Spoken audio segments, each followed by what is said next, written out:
Bismillahirrahmanirrahim. Alhamdulillahirabbil alamin.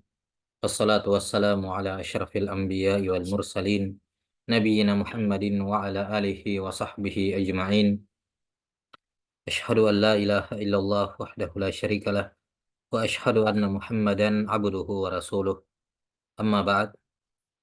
Pembahasan selanjutnya terkait dengan sebab-sebab sujud sahwi. Terkait dengan sebab sujud sahwi, ini secara umum ada dua, fihi halatan. Yang pertama, tarku ma'murin bihi, meninggalkan sesuatu yang diperintah, baik perintahnya perintah wajib ataupun perintah sunnah, kemudian ditinggalkan. Yang kedua, fi'lu manhiyin anhu. Sebab yang kedua adalah melakukan sesuatu yang dilarang. Baik yang dilarang ini membatalkan sholat ataupun tidak, dengan rincian yang akan datang.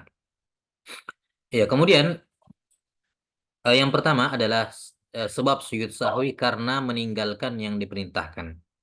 Sudah berlalu bahwa yang diperintahkan dalam sholat terbagi menjadi tiga. Yang pertama ada yang merupakan rukun, ar-ruknu. Yang kedua ada al-ba'du, sunnah-sunnah muakkadah. Dan yang ketiga adalah al-hay'ah, yakni sunnah-sunnah ghairu muakkadah. Nah, ini diperintahkan. Ada perintah yang wajib dan ada perintah sunnah. Terkait dengan sujud sahwi, dari tiga jenis perintah dalam sholat ini, rukun atau wajib, al-ba'd, ini sunnah muakkadah, dan hay'ah, sunnah ghairu muakkadah, yang disyariatkan padanya sujud sahwi kalau ditinggalkan hanyalah yang pertama dan yang kedua, rukun dan ba'd, sunnah muakkadah. Adapun al-hay'ah, sunnah yang ghairu muakkadah, maka la yasjudu lis-sahwi. Kalaupun ditinggalkan sunnah hay'ah ini, bahkan walaupun dengan sengaja, maka tidak disyariatkan sujud sahwi.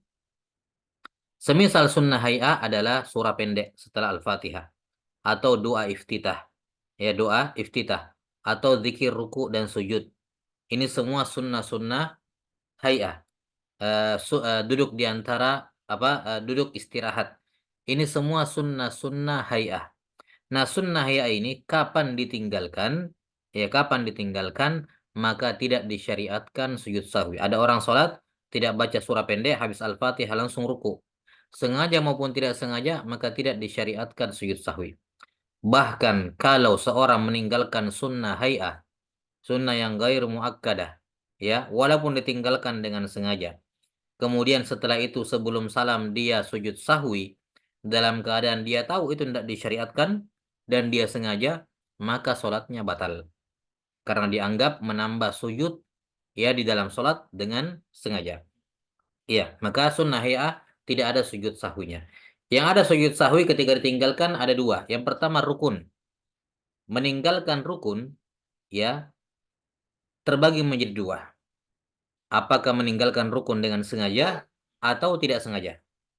Ya, disebutkan di sini intarokahu muta'ammidan. Kalau seorang meninggalkan rukun sholat dari 13 rukun yang sudah dijabarkan sebelumnya, kalau dia meninggalkan salah satu dari rukun sholat muta'ammidan dengan sengaja, batalat sholatu. Batal sholatnya saat itu juga.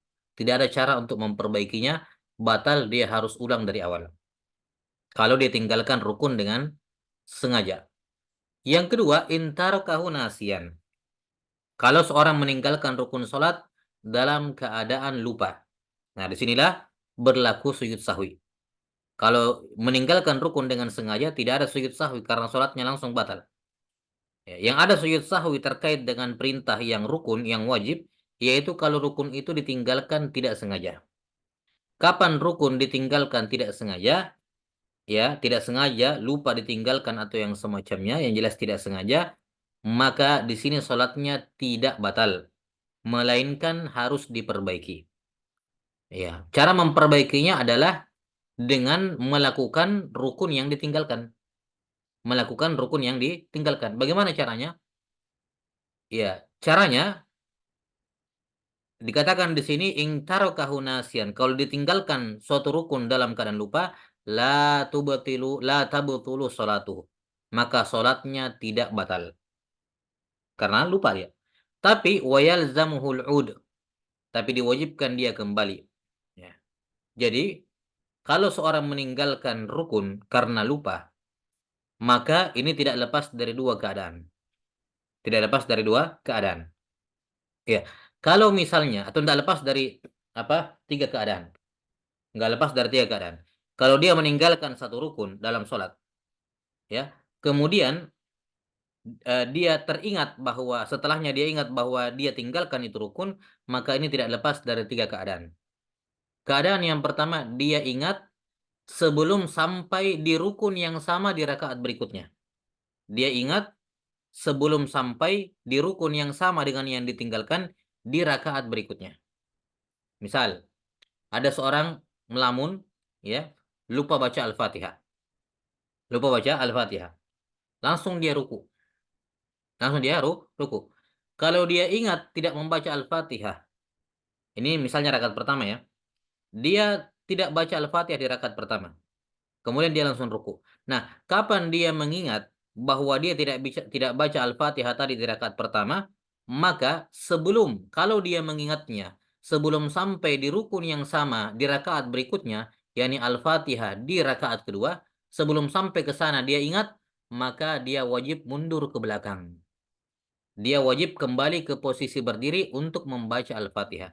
Jadi kalau dia ingatnya pas ruku, tinggalkan ruku, kembali berdiri. Ini mundur ke belakang. Terlanjur sujud pertama, dia ingat belum baca Al-Fatihah, tinggalkan sujud itu, kembali berdiri. Kembali berdiri. Dia sujud yang kedua duduk tasyahud, ya, duduk dan taruh sujud mau saya. Kapan dia ingat tidak baca Al-Fatihah, maka dia tinggalkan apa yang sementara dilakukan, dia mundur berdiri, ya, untuk baca Al-Fatihah. Kenapa dia diwajibkan mundur, kembali pulang ke belakang? Karena belum sampai di rukun yang sama di rakaat berikutnya. Ya, maka di sini dia mundur ke belakang. Setelah itu dia ulangi dia baca Al-Fatihah. Kemudian dikerjakan sholat seperti biasa. Gerakan yang sudah terlanjur dikerjakan dianggap tidak ada. Dianggap tidak ada. Tapi nanti sebelum salam dia disyariatkan sujud sahwi. Disyariatkan sujud sahwi. Karena bagaimanapun juga dia sudah menambah gerakan-gerakan tadi. Walaupun kemudian gerakan ini dianggap tidak ada, tapi dia sudah terlanjur menambahnya. Maka disyariatkan sujud sahwi. Ya. Yang keadaan yang kedua adalah kalau dia mengingatnya ketika sampai di rukun yang sama di rakaat berikutnya. Misalnya tadi ya dia lupa Al-Fatihah di rakaat pertama. Kapan dia ingat? Ketika dia sudah berdiri di rakaat kedua, mau baca Al-Fatihah, ya, atau sementara baca Al-Fatihah, ingat ya bahwa tadi rakaat pertama saya belum baca Al-Fatihah. Maka di rakaat yang kedua ini yang kelihatannya tampilan luarnya kayak rakaat yang kedua, ini berubah posisi menjadi rakaat pertama. Iya, rakaat yang sudah terlanjur dikerjakan tadi dianggap tidak ada. Dianggap nol, dianggap tidak ada. Maka rakaat yang sekarang, yang tampilan luarnya rakaat kedua, ini sekarang rakaat pertamanya. Karena ini rakaat pertamanya, sebentar jangan dia tasyahud. Jangan, dia berdiri lagi karena ini rakaat pertama bagi dirinya. Walaupun secara tampilan fisik, secara zahir itu sudah rakaat kedua. Tapi ini dianggap rakaat pertama, kenapa? Rakaat pertama yang tadi itu dianggap tidak ada. Gara-gara dia tidak baca Al-Fatihah, dan dia baru ingatnya setelah sampai di rukun yang sama di Al-Fatihah di rakaat kedua. Tidak mungkin kita katakan mundur. Gimana caranya mundur ke belakang? Sementara dia sudah berada di posisi yang dia lupa. Ya sudah, kita katakan ini sekarang jadikan rakaat sebagai pengganti rakaat sebelumnya dianggap tidak ada. Ya, sehingga nanti dia tentunya jadi kelihatannya kayak 5 rakaat, tapi sebenarnya 4 rakaat. Nah, di rakaat yang kedua ini, ketika menjadi rakaat pertama, nanti tidak boleh ditasyahud. Tidak boleh tasyahud. Berdiri. Ya. Baik, ini keadaan yang kedua. Kalau dia ingatnya ketika sampai di rukun yang pertama, jelas ya. Ketika sampai di rukun yang pertama di apa namanya?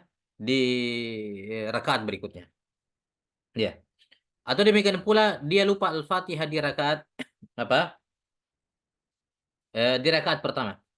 Ya. Dia lupa Al-Fatihah di rakaat pertama. Misalnya dia sholat asar ya. Dia lupa Al-Fatihah di rakaat pertama, ingatnya pas di rakaat keempat, sudah berdiri Al-Fatihah, sudah berdiri membaca Al-Fatihah di rakaat keempat.